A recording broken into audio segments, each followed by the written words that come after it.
कर आई हूँ, तकदीर जगा कर आई हूँ, जगा कर आई हूँ। मैं एक नई दुनिया बसा कर लाई हूँ, दुनिया बसा कर लाई हूँ।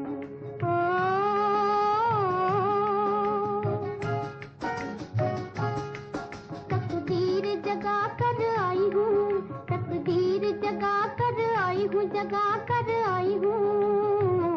मैं एक नई दुनिया बसा कर लाई हूँ, दुनिया बसा कर लाई हूँ।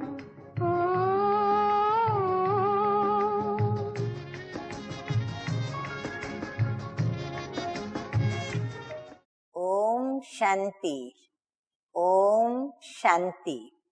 आज की तारीख है 9/11/12 और आज की ज्ञान मुरली का हेडिंग हमें स्वदर्शन चक्रधारी बनाने वाले और इस बेहद के नाटक की आदि मध्य अंत बतलाने वाले मीठे मीठे बाप दादा कहते हैं, मीठे बच्चे, ये अनादि खेल बना हुआ है। कौन सा अनादि खेल? ये सृष्टि चक्र का खेल। इसमें हर एक पार्टधारी का पार्ट अपना अपना है। तो ये जो सृष्टि चक्र है वह एक ड्रामा है। तो इसमें बाबा कहते हैं हर एक का पार्ट अपना अपना है। तो दो बातें बाबा ने बता दी, एक तो अनादि बना बनाया खेल है, दूसरा हर पार्टधारी का अपना अपना पार्ट है। अब तीसरी बात बाबा बताते हैं कि एक का पार्ट ना मिले दूसरे से, एक का पार्ट दूसरे से मिल नहीं सकता। तो यह भी कुदरत है। प्रश्न है आज का, भक्ति मार्ग में गंगा जल को इतना महत्व क्यों देते हैं? भक्तों की इतनी प्रीत गंगा जल से? उत्तर है क्योंकि तुम बच्चे अभी ज्ञान जल, परमात्मा का दिया हुआ ज्ञान होने के कारण ये जल नहीं परंतु अमृत है। तो इस ज्ञान जल से सद्गति को पाते हो। तुम्हारी प्रीत ज्ञान से है जिससे तुम ज्ञान गंगा बन जाते हो। इसलिए भक्तों ने फिर पानी को इतना मान दिया है। वैष्णव लोग हमेशा ही गंगा जल ही काम में लाते हैं, परंतु पानी से कोई सद्गति नहीं होती। सद्गति तो ज्ञान से होती है। ज्ञान सागर बाप तुम्हें सृष्टि के आदि मध्य और अंत का ज्ञान देते हैं। आत्मा को पावन बनाने का साधन पानी नहीं, उसके लिए तो ज्ञान और योग का इंजेक्शन चाहिए। ज्ञान अमृत चाहिए जो एक बाप के पास ही है, ये किसी और से नहीं मिल सकता। गीत बजा है, तकदीर जगा कर आई हूँ, मैं एक नई दुनिया बसा कर लाई हूँ।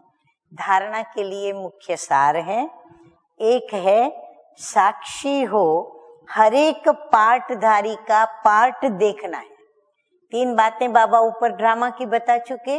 अब ये चौथी बात कि इस नाटक को हमें कैसे देखना है, साक्षी होकर के, साक्षी होकर के देखना है। बाप से 21 जन्मों का वर्षा लेने के लिए पूरा पुरुषार्थ करना है। नंबर 2 है आत्मा को सच्चा सोना कंचन बनाने के लिए इस अंतिम जन्म में क्या करना पड़े? बाबा कहते हैं पवित्र बनकर बाप को याद करना है, तब सच्ची कमाई होगी। इसलिए सच्ची कमाई करनी है। वरदान है एक पास शब्द की स्मृति के द्वारा, शब्द पास, तो एक पास शब्द की स्मृति के द्वारा किसी भी पेपर में फुल पास होने वाले पास विथ ऑनर भव। अब बाबा पास शब्द की 4 बातें सुनाते हमको, सभी नोट करेंगे। एक तो बाबा कहते हैं किसी भी पेपर में फुल पास होने के लिए परीक्षा होती है, पेपर देना पड़ता है, तो पेपर में फुल पास होने के लिए उस पेपर के क्वेश्चन के, प्रश्न के विस्तार में नहीं जाओ। ऐसा नहीं सोचो कि ये पेपर मेरे सामने क्यों आया, कैसे आया और ये किसने किया। इसके बजाय बाबा कहते क्या सोचो, ये नेगेटिव के बदले पॉजिटिव क्या सोचो। इसके बजाय पास होने का सोच करके पेपर को पेपर समझ करके पास कर लो कि ये मुझे आगे बढ़ाने आया है, तो ऐसे आगे बढ़ जाओ। तो सिर्फ एक पास शब्द स्मृति में रखो कि हमें पास होना है, परीक्षा में फेल नहीं होना, पास होना है। दूसरी बात बाबा बताते हैं कि पास करना है। जो भी घटनाएं घटती जाती हैं, हमें निराश उदास दिल शिकस्त नहीं होना है, उसे पास कर जाना है। फिर तीसरी बात बाबा बताते हैं कि बाप के पास रहना है, समीप रहना है। और चौथी बात बाबा बताते हैं कि पास विथ ऑनर बन जाएंगे। तो ये 4 बातें याद रखें। स्लोगन है आज का, स्वयं को परमात्म प्यार के पीछे कुर्बान करने वाले ही सफलता मूर्त बनते हैं।